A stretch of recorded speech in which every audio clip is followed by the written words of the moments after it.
other people can do this, surely I can. Yeah.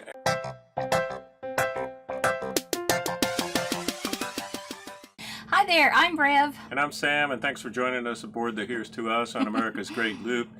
Today we're going from Campbellford, Ontario, to Hastings, which is really kind of a short distance, but it's How got far? a few locks on it, about 5 locks. Okay. Yeah, about 18 miles or so, 5 locks. Right.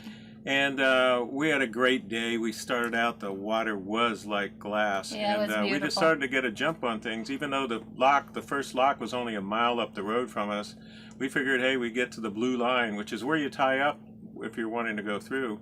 And so we figured, hey, there might be a boat there already. And but no, we were the first boat. Yeah, it's a Trent Severn thing. I don't know if it's all Canada, but you can tell us below in the comments if you know. But definitely on the Trent Severn, you've heard us mention the blue line. So there's or blue wall, I think we've said that too. Blue line or blue wall. Right. Yeah. So they've painted the wall, and you're supposed to go over there if you're waiting to get into the lock. Very helpful. Yeah, that's how the lockmaster knows when you're ready to queue up to go through. So we waited there, actually went up to the top of the lock, kind of sat out there for a while. Lock 13. Lock 13. Actually, Lucky Lock 13. Yeah, Lucky Lock 13. And anyway, we got through the lock just fine.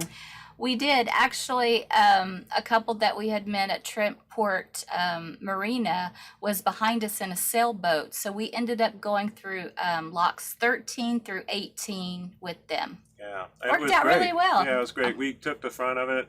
They were on the back, and it worked out just great. And so... Yeah, each of the locks is so different. I try to include pictures when I can. And there was one with a beautiful waterfall on the right-hand side. And then we got to locks 16 and 17. Double lock again. Yeah. Oh, my goodness. It was kind of a surprise because we just did one, the day before or the trip before. And so it was the same kind of thing. We went around the corner, and then this giant, massive wall is there.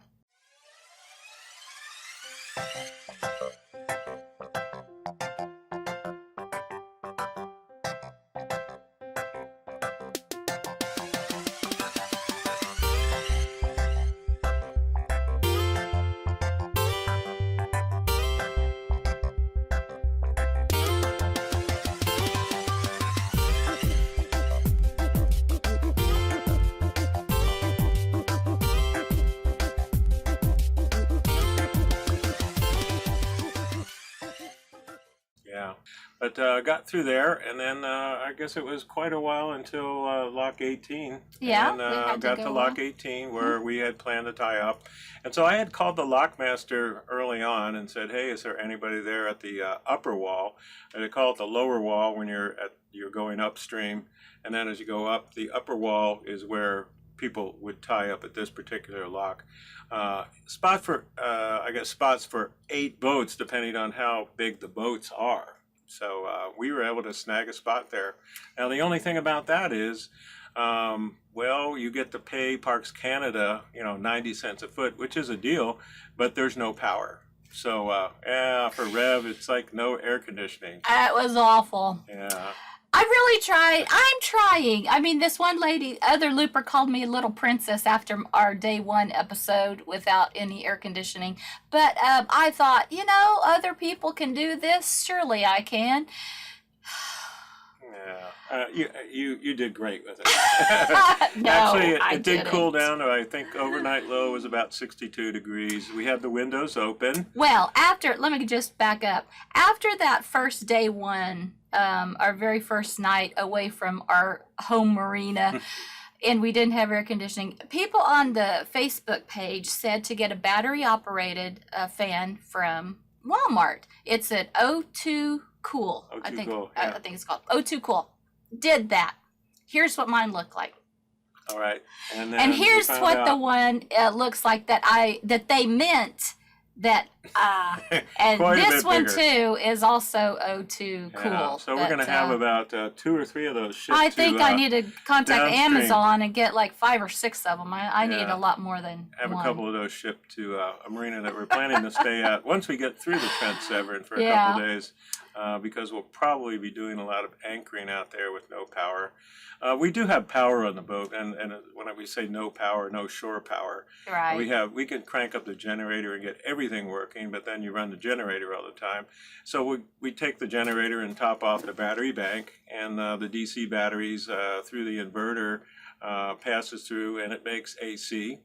And so we can run everything on the boat. We just have to monitor when the battery bank starts to get depleted. We turn on the generator. Okay, recharge well, the let's battery. just have a talk about that. When does it get depleted? Because I started out last night. The windows were open. I had my Dyson fan on in my face. But then an hour later, I was like, it was too much of a draw. Yeah, it depends on it. I mean, if you completely turn your refrigerator and freezer off, it's not going to run.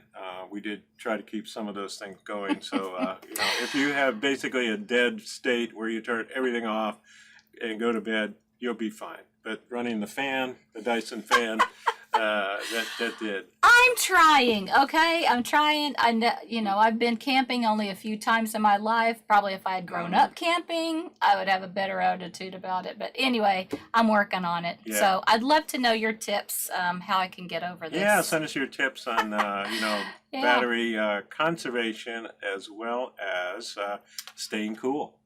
I would love to hear that. So anyway, we had a great dinner at McGilla Cafes and had Kawartha ice cream afterwards. We did, yes. Walked around a little bit. It was nice and cool. Met some of our fellow loopers. Yes. And went on a search for romaine lettuce and came up empty.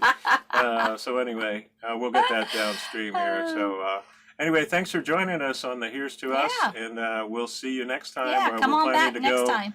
We're planning to go on to Peterborough Marina. Okay. All right. See ya. Bye. Bye.